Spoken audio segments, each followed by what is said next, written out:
აღსანიშნავად, რომ ყოვლადწმინდა ღვთისმშობელმა, როდესაც მან მიეძინა, გარდაიცვალა, ეს მოხდა სიონის მთაზე, სახლში, რომელიც არის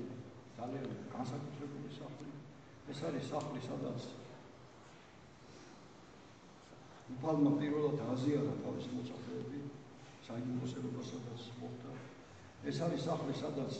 გამოეცხადა უფალი იმ კვირის საღამოს პირველად ყველა მოციქულებს. ეს არის სახლი, სადაც შემდეგ ერთი კვირის შემდეგ ახალ კვირას გამოეცხადა უფალი მოციქულებს და თომამ როცა განიხილა უფლის გვერდი. ეს არის სახლი, სადაც დაასხეს იერუსალიმის მღვდელმთავრად ეპისკოპოსად, პირველ ეპისკოპოსად უფლის ხორციელ ძმას იაკობს.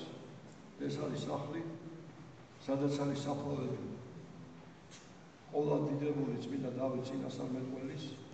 და სოლომონ ბრძენის, რომლებიც არიან ქართველ ბაგრატიონთა წინაპრები. აი ამ სახლში აქ მოხდა, აი ეს არის სახლი, სადაც მიეძინა ყოვლადწმინდა ღვთისმშობელმა, სადაც გარდაიცვალა ყოვლადწმინდა ღვთისმშობელი და თქვენ მოგეხსენებათ, როდესაც ღვთისმშობლის გარდაცვალება მოახლოვდა, ღვთისმშობელმა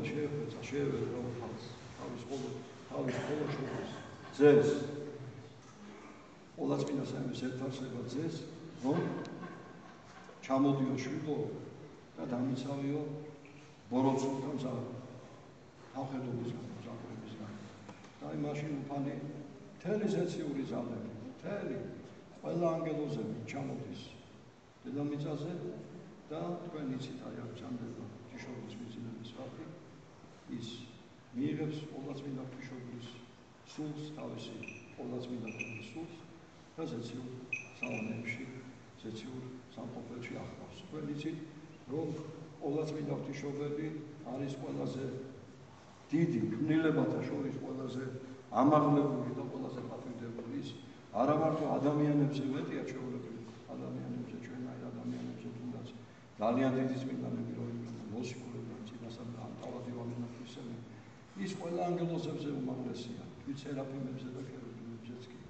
და რა თქმა უნდა ეს ასე არის, იმიტომ რომ მან შეიწყნარა ყოვლადწმინდა საიმის მეორე იპოსტასი. სამყარო შემოქმედი შეიწყნა თავის სხეულში, 9 თვე ატარება თავისი სხეული, ის ადამიანურ ბუნებას სრულად ღმერთს და კაცს და შემდეგ 9 თვის შემდეგ ის ზრდიდა მას, სულს აწოდებდა, მან გაზარდა მაცხოვარი და თქვენ ეხლა ჩვენ ქართველებს განსაკუთრებით გვიყვარს დედა და განსაკუთრებით დიდი პატივისცემა ჩვენში დედის და წარმოიდგინეთ, როგორი სიყვარული აქვს მაცხოვარს თავის ყოვლადწმინდა დედის. და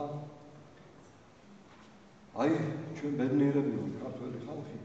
რომ ჩვენ ყოვლადწმინდა დედის სიმხვედრი ვართ. წმინდანები ამბობენ, რომ ყოველი მართლმადიდებელი კურთხეულ არსო, მაგრამ ყოველი ქართველი სამგზის კურთხეულ არსო, რამე თუ ისინი ყოვლადწმინდა ღვთისმშობლის შვილები არიან. რატომ? იმიტომ რომ ივერია სრულიად საქართველო, ერგო წილად ყოვლადწმინდა დედა ღვთისმშობლის. თქვენ იცით, რომ ქრისტეს ამაღლების შემდეგ, როგორც მთელი მსოფლიოს ეკლესია მას ამბობს და ზიარებს, უფალმა დაავალა მოციქულებს, რომ ისინი მთელ მსოფლიოში წასულიყვნენ კარგად და მათ წინ იყარეს, ვინ რომელ ქვეყანაში წასულიყო. და როდესაც წინისწარ უნდა შემდგარიყო ყოვლადწმინდა ღვთისმშობელმა თხოვა ყველას, რომ მეც მიყარეთ წინ, რომ მე მინდა ვიცოდეო ჩემმა ძემო მაცხოვარმა იესო ქრისტემ, ხოლოჩობილმა ძემ მამისა, რომელი ქვეყანა არ უნდა მივიდა, როდესაც უყარეს ყოვლადწმინდა ღვთისმშობელს, წილში ამოვიდა ივერი, სრულიად საქართველო. და ჩვენ ქართველები გავხდით ყოვლადწმინდა ღვთისმშობლის დედა მარიამის შვილები, მისი საკუთარი ქვეყანა, მისი წილხვედრები. მე მინდა გითხრათ ამასთან დაკავშირებით, როგორ მფარველობდა ყოვლადწმინდა ღვთისმშობელი ივერიას. თქვენ იცით, ძალიან დიდი წმინდა მამა ილარიონ ქართველი, როდესაც ის თავის მოწაფეებთან ერთად ბიზანტიის იმპერიის ტერიტორიაზე ერთ მონასტერში მივიდა და მიტოვებულ ეკლესიაში დაფრინავდა, სადაც მხოლოდ ერთი კანთელი ემთოდა, პირველ უცხოას დახდებოდა. ძალიან დიდ სამონასტრო კომპლექსი შემოგვიდგა მიტოვებულ ეკლესიაში. აი აქ მოვიდა კანდელაკი რომ აი თუ კანდელი ბერძენი და რომ ნახა მან ეს ხალხი იყო ვინახავთ და ამათ უთხრეს რომ ჩვენ ივერიელები ვართ. წავიდა ის და მოახსენა ამოდენა კომპლექსის იღუმეს ხელმძღვანელს. რომ აი იქო ივერიელები მოსულან და ამესათევენ და ძალიან განლისდეს იღუმენი, ანუ ხელმძღვანელი, წინამძღვარი აი ამოდენა სამონასტრო კომპლექსისა და უთხრა რომ მე არ ვიცი ვინ არიან ივერიელები, რა ჯურის ხალხი ეგენი. და უთხარი რომ წავიდნენ ხო მეატონის ეკლესია და წავიდნენ. და ეს წავიდა და უთხრა ეს რა მაშინ ილარიონ ქართველმა სულთა ვერძმული თხოვა ამაღამ დახტა ამ შუაღამეზე მოგაქვთ გარეთ და ხალხო ჩვენ თვითონ წავალთ და წამოვიდა ესა და უთხრა იღუმენს და აი ამ იღუმენმა ესეთი ბრისხანე სიტყვები თქვა თუ არ წავლენო ხალხო მითხარიო და ჯობით გავყავთო ჩვენი ხალხი შეუსიო და ჯობით გავყავთო როცა დაეძინა მას აღამ ყოლაც მინდა ღვთისმშობელი ჩვენი დედა გამოეცხადა ქართველთა დედა და უთხრა უგუნურო უთხრა უგუნურო ჯერ ვერ ეხარ შენ უთხრა სტუმარი მოგივიდა გარეთ როგორ აგდებოდა მე მეორეო რო ამბობო შეუკეთურო რომ მე არ ვიცი ვინ არიან ივერიელებიო გან არიცი შენო ისო ჩემი ხალხიაო შენ არიცი რომ ის ჩემი წინხვედრი ხალხიაო და წადი ახლა პოდიში მოუხალდეო თორე ისე გაგიხდი საქმესო ძალიან მძიმე განსასწრებში ჩავარდებიო და დაიუდებიო და შეშინებული წამოხდა ეს იღუმენი ამ შუაღამეზე გაიქცა მივიდა ჩაუვარდა ფეხებში ილარიონს და შემდობა თხოვა ილარიონ ქართველს აი ესეთია ყოვლადწმინდა ღვთისმშობელი თავისი ხალხის მიმართ თავისი ერის მიმართ ნახეთ რა უთხრა გან არიცი შენ გუნურო ჩემი ხალხია ივერიელებიო და მათი მტერიო ჩემი მტერიაო აი საოცარი ესეთ ხაზგასმით ეუბნება მათი მტერი ივერიელების მტერი ჩემი მტერიაო გან არიციო ამიტომ იყო წმინდა დიდი სერაფიმეს სარეველი რომელიც არის უდიდესი წმინდა მამა მსოფლიო ეკლესიის ისტორიაში ძალიან აფრთხილებდა რუსეთის იმპერიას რომ არასოდეს არ დაუწყოთ ბრძოლა და ომი ივერიას იმიტომ რომ ვინც ბრძოლას და ომს დაუწყებს ივერიას ის ყოვლადწმინდა ღვთისმშობელს ეომება და ებრძვის იცოდეთ ხოლო ყოვლადწმინდა ღვთისმშობელს აქვს ძლიერება უბრძოლველი ის ყველაზე აღმატებულია ქმნილებათა შორის და ვინც მას შეებრძოლება ის თავის თავს დაუყავს აი ეს უნდა ვიცოდეთ ჩვენ დიდ განსასწრებს მოიცავს თავის თავს ამიტომ მტერი საქართველოსი მტერია ყოვლადწმინდა ღვთისმშობლის ეს უნდა გვახსოვდეს ჩვენ ყოველთვის და ყოველთვის უნდა ვიცოდეთ ეს და თქვენ მოგეხსენებათ როგორ ზრუნავს და ზრუნავდა ყოველთვის ყოვლადწმინდა დედა მარიამი დედა ღვთისმშობელი ჩვენი დედიკო ქართველი ხალხისთვის როცა მას სილად ერგო საქართველო და წილში ამოუვიდა ეს რა თქმა უნდა ღვთისგანგებარი იყო